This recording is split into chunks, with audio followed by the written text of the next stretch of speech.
A peaceful day in the neighborhood turned into a nightmare when a fire broke out in a small, aging house.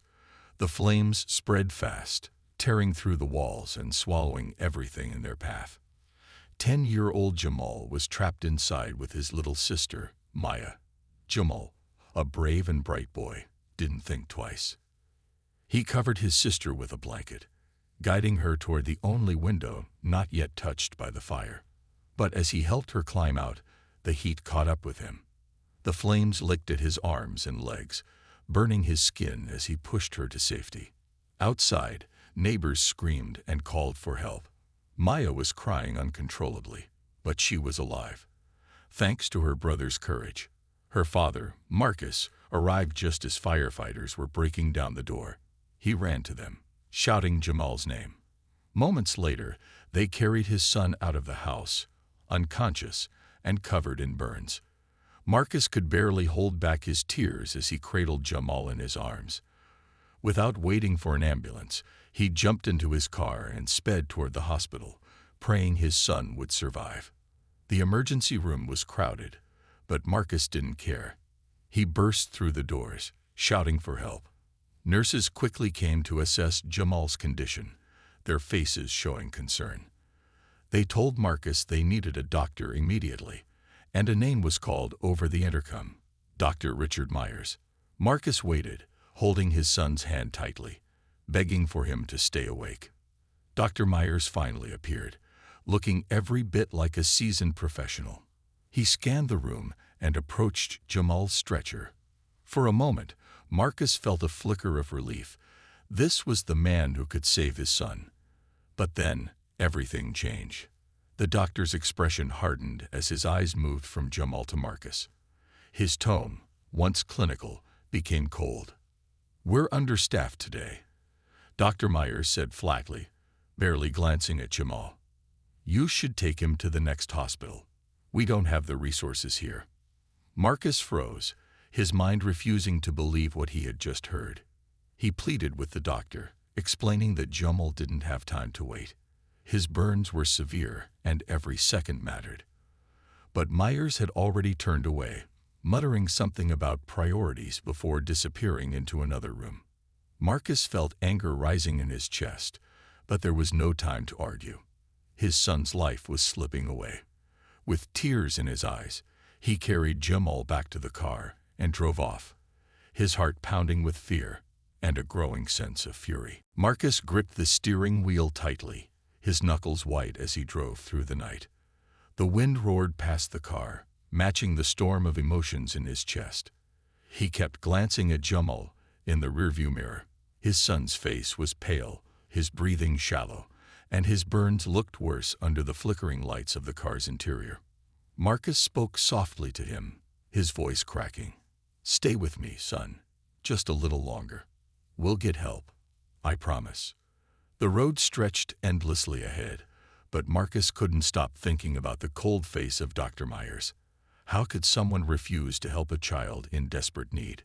He replayed the scene over and over in his mind, each time feeling his anger grow. That man had looked at Jamal like he didn't matter, like his life wasn't worth saving. It was more than neglect. It felt like something deeper, something uglier. The second hospital finally came into view, its bright lights shining like a beacon of hope in the darkness. Marcus pulled into the emergency bay and leaped out of the car. He carried Jamal into the building, shouting for help once again. This time, the response was immediate. Nurses and doctors rushed to them, taking Jamal from his arms and placing him on a stretcher. "Burn victim, 10 years old," one of the nurses called out as they wheeled Jamal into a trauma room. Marcus tried to follow, but a nurse stopped him gently. "We'll do everything we can," she assured him. "You need to wait here." Marcus collapsed into a chair, his hands trembling. The minutes dragged on like hours. He could still smell the faint scent of smoke on his clothes, a cruel reminder of what his son had gone through. His mind wandered back to Dr. Myers, and the anger he had pushed aside for Jamal's sake bubbled to the surface. That man had turned his back on a dying child. How many others had suffered because of his prejudice? Finally, A doctor came out to speak with Marcus. "Your son is stable," she said with a small smile. "The burns are serious, but he's strong. We've given him pain relief and started treatment." Relief washed over Marcus, but it was short-lived. His son was alive, but the injustice still burned inside him. As he sat by Jamal's side in the recovery room, watching his son sleep, Marcus made a silent vow. No child should ever have to go through this again, and no man like Dr. Myers should be allowed to walk away without consequences. As Marcus sat by Jamal's bedside, his emotions swirled like a storm. He felt relief that his son was alive, but every time he looked at the bandages covering Jamal's burns, his anger returned. He couldn't forget the way Dr. Myers had dismissed them, acting as if Jamal's life didn't matter. The thought made his blood boil. Marcus knew he couldn't just let this go. He had to do something, not just for Jamal, but for every person who had been ignored, mistreated, or turned away by people like Myers. The room was quiet except for the steady beeping of the machines monitoring Jamal. The boy was asleep, his little chest rising and falling slowly. Marcus reached out and gently touched his son's hand. "You're so strong, Jamal," he whispered. "You've been stronger than anyone should ever have to be." The silence gave Marcus time to think. He remembered the nurse at the first hospital, the one who had whispered to him about Myers' reputation. It wasn't the first time this doctor had refused to help someone. Marcus wondered how many others had suffered because of him. The thought made his jaw clench. He pulled out his phone, scrolling through contacts until he found someone he could trust. His friend Reggie, a local activist who was known for standing up against injustice. Marcus stepped out into the hallway and made the call. Reggie answered quickly, and Marcus explained everything: Jamal's injuries, the fire, and how Dr. Myers had refused to treat him. There was a pause on the other end of the line. Then Reggie's voice came through, firm and determined. "Marcus, this isn't just about you or Jamal. This is about a system that lets people like Myers get away with this. We need to make sure everyone knows what happened."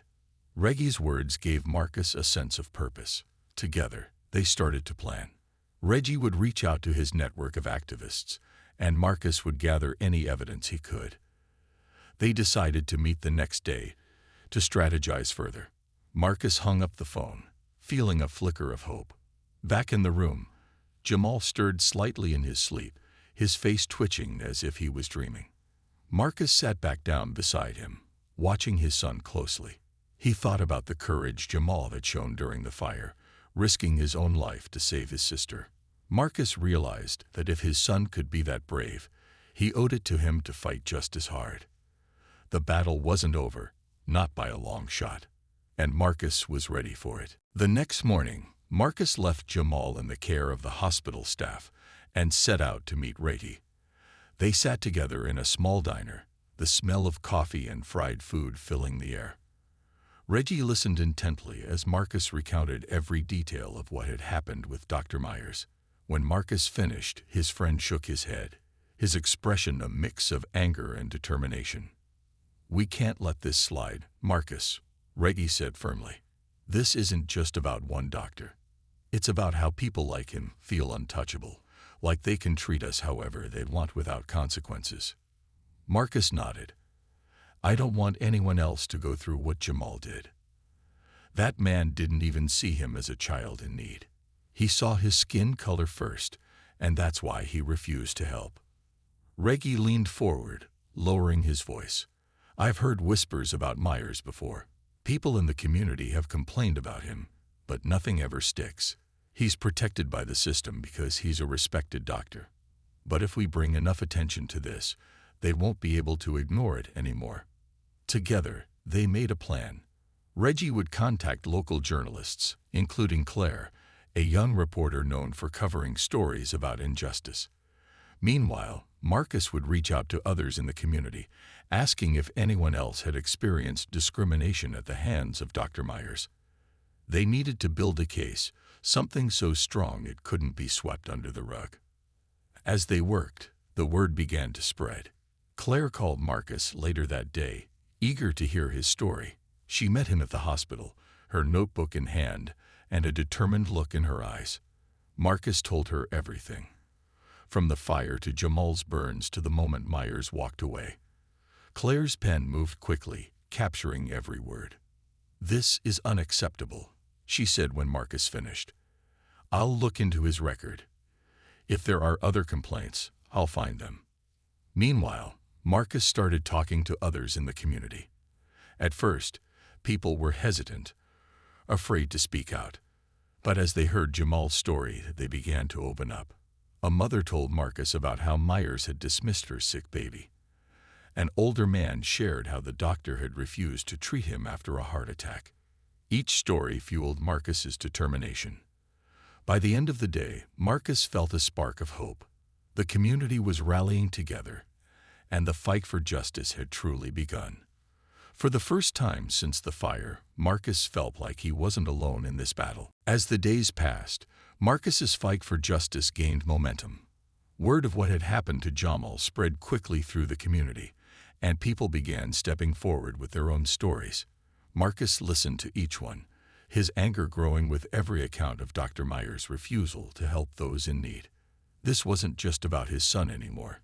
It was about stopping a man who had abused his position for far too long. Claire, the journalist, kept her promise. She uncovered a disturbing pattern in Dr. Myers' history. Over the past 5 years, there had been numerous complaints against him, many involving patients from minority communities. However, every complaint had been quietly dismissed. Myers had always managed to avoid consequences, thanks to his reputation and connections in the medical field.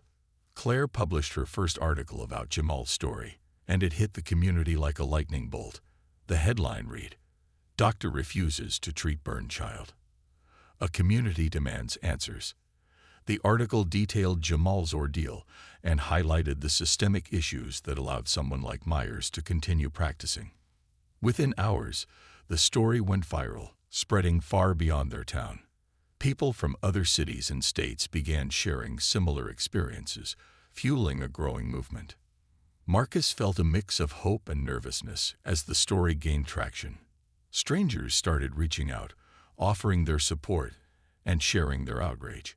Activists organized a peaceful protest outside the hospital where Myers worked. Dozens of people showed up, holding signs that read "Justice for Jamal" and "Doctors save lives, not judge them." The protest caught the attention of local news stations, and soon cameras were capturing the crowd's chants.